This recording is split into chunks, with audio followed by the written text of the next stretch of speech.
I learned that I'm definitely not a quitter. I think that's the biggest thing I learned. That no matter what, I'm going to try to find a way to make it work. You can tell me no 10 times, but I'm still going to try to find a way 107 times to make sure that it works and I do what I need to. Welcome to cakerschat, a weekly talk show and sweet source. Inspiring, motivating, and connecting a sugar artist network on the rise. Finally, we have a place that we can call home. cakerschat is a window into the world of all things sweet.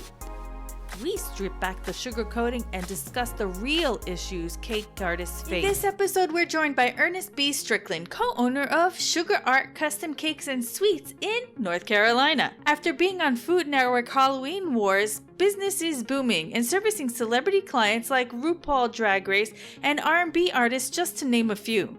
Today, Ernest shares his hacks for sweet table planning.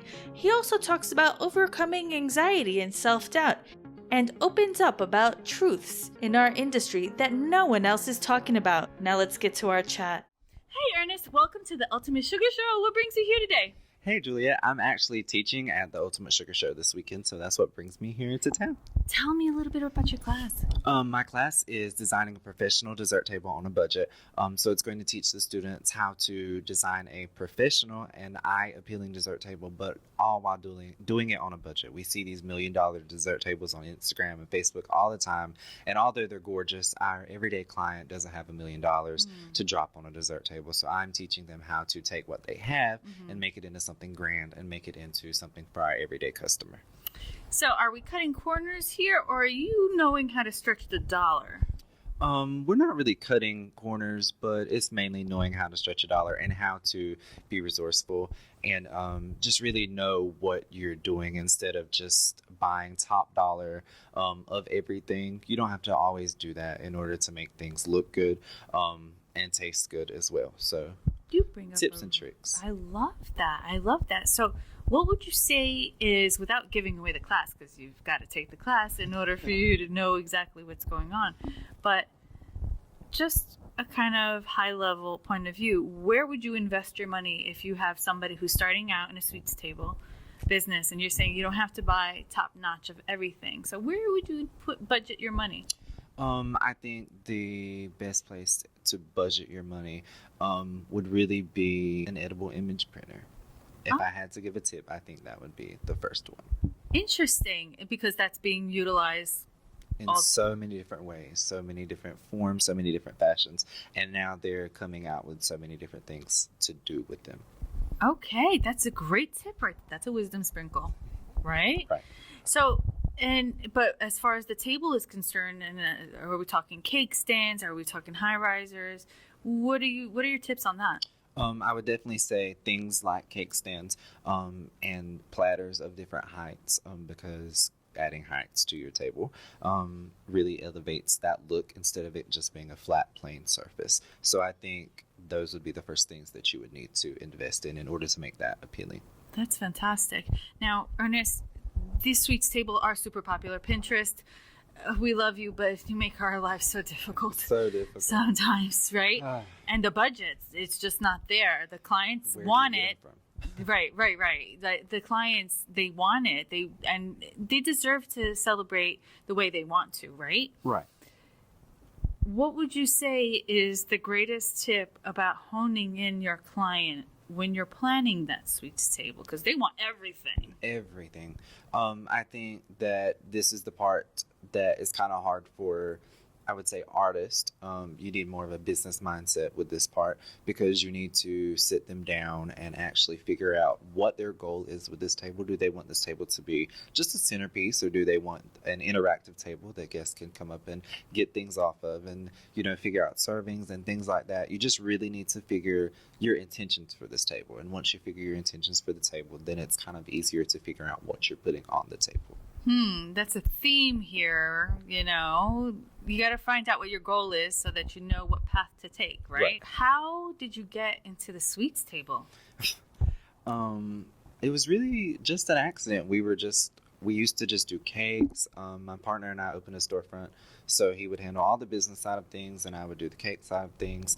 And we just always made the cakes for events. And then one day we said, you know what, like, why are we just making a part of the event when we could make the whole event? Because we would make a part and then it would get put with somebody else's part, and that just didn't blend well. So we said, you know what, why don't we do the whole thing so that it looks A, how they want it to look, and B, how we would want it to look. So that's how we just got into doing it. It's more harmonious, right? Sometimes. Because you have the same artist doing it. Yes. Instead of two different visions with the same theme. Ernest, you said you have a partner who's doing all the business stuff. Tell me what a blessing that's been in your life. Oh my God, he has been incredible this whole time. We're coming up on our 2-year anniversary of being open. Happy anniversary! So thank you. He handles like all of our business side. So like all the paperwork, anything business goes to him. He takes like all the orders, and all I have to do is sit back and relax, and well, not really relax, but do all the orders. But without him, like, it wouldn't even be possible. He has blessed my life incredibly. Like, I can't even put it in the words, because you need that side. Like, it's great to be an artist, but you also need that balance. And if you can do both of those things, great. I can't. So with him stepping in and him helping out, it's just incredible. So he manages employees, he manages the bills, he makes sure all the bills are paid, all the money is being made, he prices everything so that all the bills are paid. So okay, it's that's fantastic. That is an incredible blessing. And do you have any say on that side? Like, let's say for the pricing you mentioned, do you ever have a say on that? Say, I'm worth more than that cupcake. Come on. Do you know how much time I put into that cupcake? That can't be $4. Are you kidding me? The thing is, and this is why he's a blessing, I'm usually the one that's like, I'm worth that much? That's crazy. It was that. They paid that. Oh, my God. I'm usually the one that's like, oh, that's only $50 worth. And he's like, no, that's $500. So that's also why he's like the biggest blessing. Because if it wasn't for him, like, I wouldn't be making a living doing it. I would just be doing it for fun still. You'd be the cheap cake lady. Yes. That's and what you know how we feel about her. Yes. I see that you have the Food Network patch. Yes, ma'am. You've competed? Yes, ma'am. Halloween Wars. How was it to compete? It was fun. It was very vigorous, I would say. It's like very stressful, mentally stressful, emotionally stressful. It takes a lot. But at the end of the day, it's worth it. For example, to wear this patch or to put it on your business.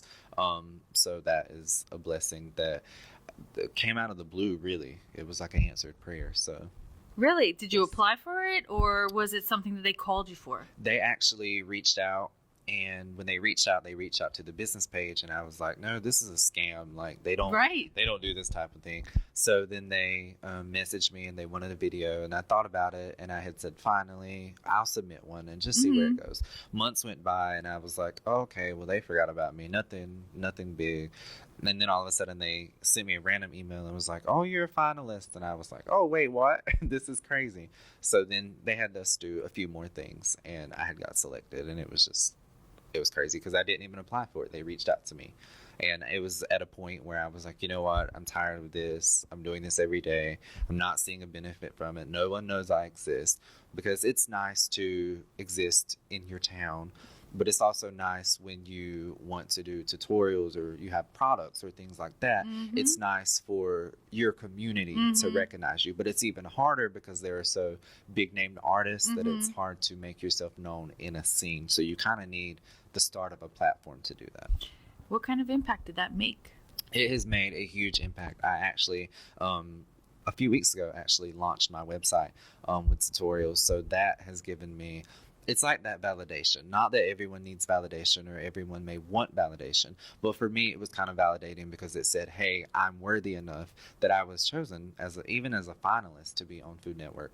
So it kind of validated me in that area. And then people look at you and they're like, oh, he was on Food Network. He knows a little bit of what he's doing.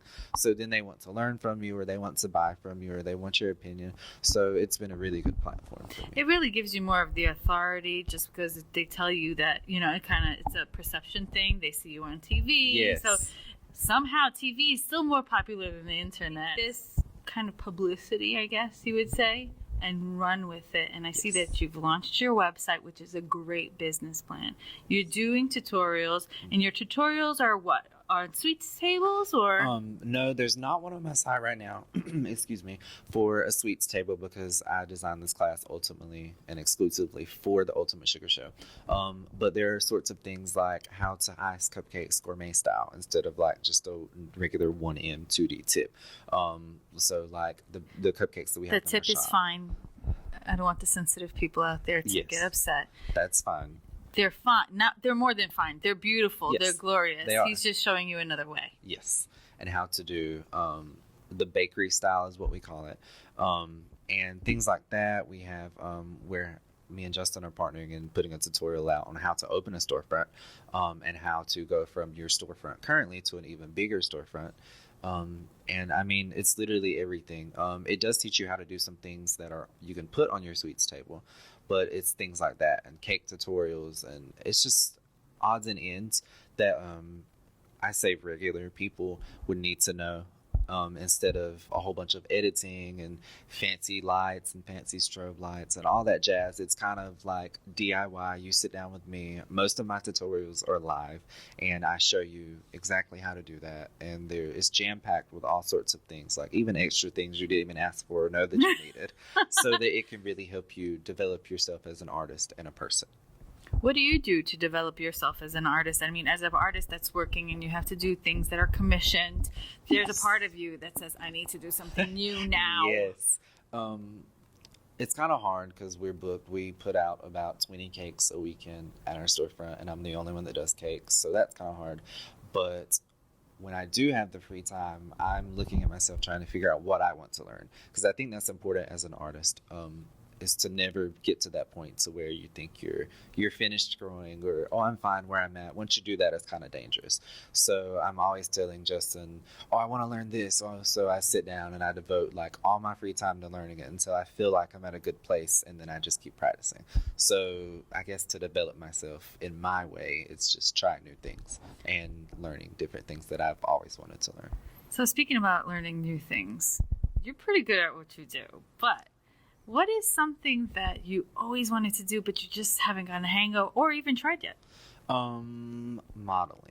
I would say fondant modeling figures. That is on my list. It was cookies, but I just practiced cookies and they were pretty good. But I would say modeling figures. Yeah, that comes with time. That's Yes. a big deal. Yes. That is a big deal. Big. But can be fun, though. It's really big payoff. Yes. Do you what are the kind of requests that you get more often? Structured cakes, carved cakes all the time, and then wedding cakes. It's like people are getting married every single weekend in North Carolina. So, Good. wedding Keep getting cakes. married. Yes, please. Get Keep divorced us and in get business. remarried. Yes, and then married again. Yeah, right. So yeah, that's. Do you like doing wedding cakes? What's your favorite kind of cake? Yeah, I would say I like doing wedding cakes. I think I like doing plain wedding cakes with fresh flowers. It's elegant. Yes. It never So goes old. elegant. So Hold on to your spatulas. It's time for the Quick Mix Q&A. What's your name and the name of your company? my name is Ernest Strickland, and the name of my company is Sugar Art Custom Cakes and Sweets. What's your favorite color? My favorite color is yellow. What's your favorite season? And my favorite season would be spring. Name your favorite dessert. My favorite dessert would be chocolate chip cookies. Name your least favorite dessert. My least favorite dessert is anything pumpkin. Early bird or night owl? Night owl. Coffee or tea? Tea. Zodiac sign? Aries.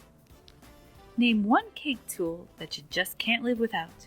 Turntable. How did you get into caking exactly? It was a complete accident. I was working at a big box store and I kind of watched people do it, and then I fell in love and I started to do it. Then I started to do it from home. What did your first cake look like? My first cake was a Lay's potato chip bag, and it was terrible. What do you want your legacy to be? I think I want my legacy to be the fact that I have inspired others, that they can start from the bottom and go up, that you don't have to start at the top and know absolutely everything, and that everyone sees your fails when you fail and everyone sees your victories, that it's not just every day you see winning. If you weren't a caker, what would you be? I think if I weren't a caker, I would be a psychologist. Ernest, Why do you do what you do?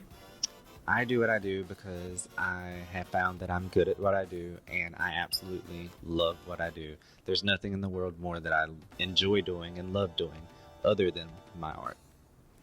Ernest, do you have a style? I don't know. I think that's always the question that I struggle with. I don't know if I have a style. Okay. Like, and it's not that I'm finding myself. It's just that I kind of didn't want to be known as a style. That there are people that I respect and look up to in the community. They have a style, and it is fantastic. Like, one of my idols is Timbo. Mm-hmm. And he is like absolutely amazing. Mm-hmm. I just never wanted to have a style because I wanted to be the type of person that I can take what I do and put it across anything, and you're not just stuck saying, oh, Ernest did that, I know what he did. Even though that's cool, I didn't want that personally. No, there's definitely advantages, and we've talked about this on cakerschat with other cakers, and even Carrie Vincent has talked about this when she chatted with us about not having a style is your style, and there is advantages to that because you can't be marked during competitions, which exactly. is great. Okay, and another thing also shows that you're versatile. Yes. What would you say was the greatest challenge of your career? Oh, that's a hard one. I think the greatest challenge for me was actually preparing to compete on Food Network. And I say that because being a little technically nobody, you're never put on those platforms to work alongside huge names in the industry or names that are already respected in the industry. You kind of work your way there, and you may take some classes under them, but that's about it. So preparing to do that was like a really big challenge. And then getting there and not being discouraged was a really big challenge because there were some big name people that I competed alongside. Were you intimidated, would you say? I was, because I guess that's one of my flaws. I doubt myself a lot, and many times I'm not just yours. No, I think it comes with artistry. Yes, creative. So it's like, no, I don't think I'm good enough to do that, or I'm good enough for that. So getting there, and then you don't know who you're going to see. You walk into a room, and you're like, oh my God, like, you might know idolized somebody her for years. Like, what am I doing here with her? Okay. So it's kind of weird, and it's kind of like a reality thing to where, like, obviously someone thought you were good enough to put you here. So you kind of got to show them why they put you here. So that was a really big challenge. That can be scary. I mean, just that thought process that you thought took us through that little, like, I'm stressed. Yes. Yeah, you know, just that thought process. And to tell you the truth, some of that wasn't even real. Right? It's the story that we told about ourselves, but it wasn't a real story. Exactly. That person was a human being. That person started. They might have a little bit more practice in one thing, but you might be proficient in something else. Exactly. So I think it's great, and congratulations to you for overcoming that. Thank you. What did you learn about yourself going through that? I learned that I'm definitely not a quitter. I think that's the biggest thing I learned. That no matter what, I'm going to try to find a way to make it work. You can tell me no 10 times, but I'm still going to try to find a way 107 times to make sure that it works and I do what I need to get done. So I think I did that. And I also, like, it was hard. For example, flying out by myself, my anxiety, I have really bad anxiety. So even doing that, boarding a plane, traveling across the globe by myself, or the nation by myself. I felt like the globe. Oh, yeah, it did. It did. Those flights were so long. After that, I was like, oh, I'm really proud of myself. I never do things like this. I'm really proud. Good I think it's good to sit back and look at yourself sometimes and see those things and congratulate yourself for those things instead of always beating yourself up. Absolutely, and it just shows you how much more of you there is, yes. How much you can push yourself, so the next time you go into your bakery and there's this one challenging cake and you know the curve. Yes. It's always that last cake right before you're supposed to go home. Yes. Yeah, right? And go to sleep. Heaven's sake, what sleep? And you're absolutely right, and you remember that time when you felt anxiety or you felt troubled and you say to yourself, I'm okay and I know I can go past it. Yes. Congratulations to you for reaching that point. You. That's amazing. I can't wait to see what other barriers you pushed through. Thank you. I'm so excited. What would you say is something that surprised you about the industry? this may be a risky subject, but I think what has surprised me most about the industry is I heard this saying one time, never meet your idols, and I'm usually always a very positive person. And granted, this doesn't apply to everybody or all of my idols because I met some of them and they're incredible. However, I think what surprised me most is there have been people that I have looked up to and I shouldn't say aspire to be like, because I feel like we should all be our own person, but I think aspire to even master some of their artistry or some of their skills. That's what I should say. And then you get there and you're kind of shunned or they're kind of annoyed with you per se.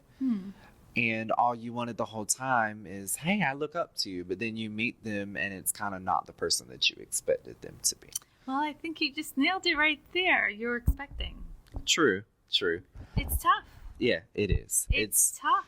And I think it's tough because you see these people and they portray themselves as, you know, kind-hearted and awesome people, and then you get there and you're like, oh, so excited, and then it's like they don't even care for you. And I'm going to ask you a question. It kind of sucks. Could it be that the person had a bad day? Did you catch him at a bad time? Maybe. I've thought that. But there have been a few run-ins and crosses that have just been like... The same kind of feedback each time? Yeah, so I've kind of given up hope. I think that's the only thing in the industry that has just sucked for me. Maybe it's just that one person. Maybe. It can be. I mean, there's so many wonderful people, and they are human after all, and they're being pulled. I mean, I've heard this so many times. I've had people sit in this chair, and they're being pulled from every point of direction, and they have their own families, and they have their own careers, and getting pulled from every which hair, basically. And it's like that one more thing. And it could not be a personal thing. True. You know, it's like you're a great person. You know it. Yeah. Your business partner knows it. You know, thank God for that. Otherwise, it'd be the cheap cake cleaning. Right.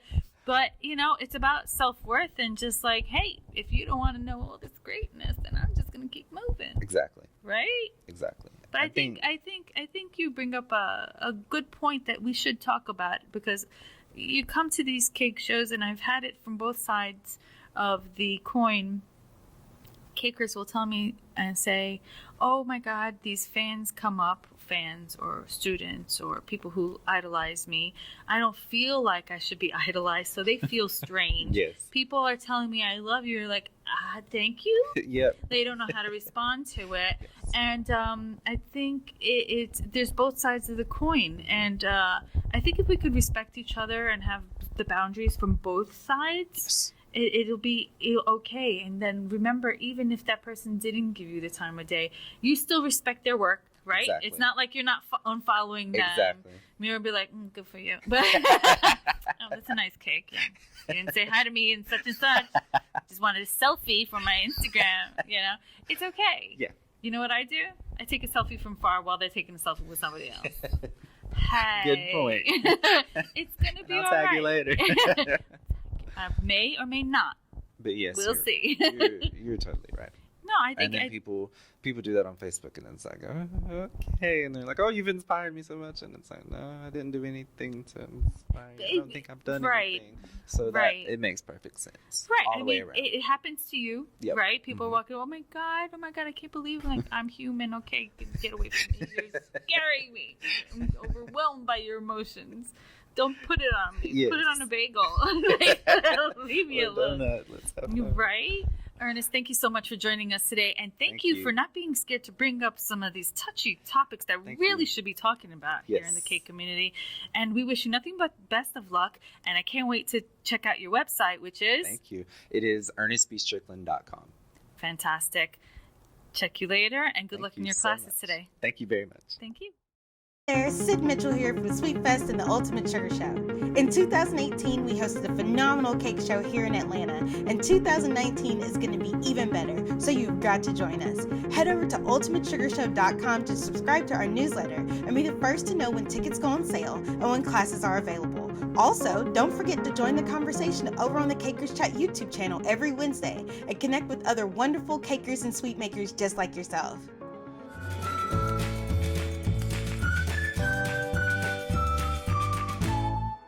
Hey, hope you've enjoyed this episode of Caker's Chat. If you have a question or two, don't let it stew. Comment below and let us know. Hey, and give us a hug with a thumbs up and subscribe. Catch you on the next episode of Caker's Chat. Yeah, like, I know you're holding a mic and it's not, whatever. Just make pretend, I don't even know what, it's just a mic. Let's not go there. God. Damn it, Juliet. You just walked into that, like, wide open. It's gonna be alright. We're gonna have a lot of bloopers. A lot. Yeah. A lot. Nor lotion. We bought it because we had Nor more.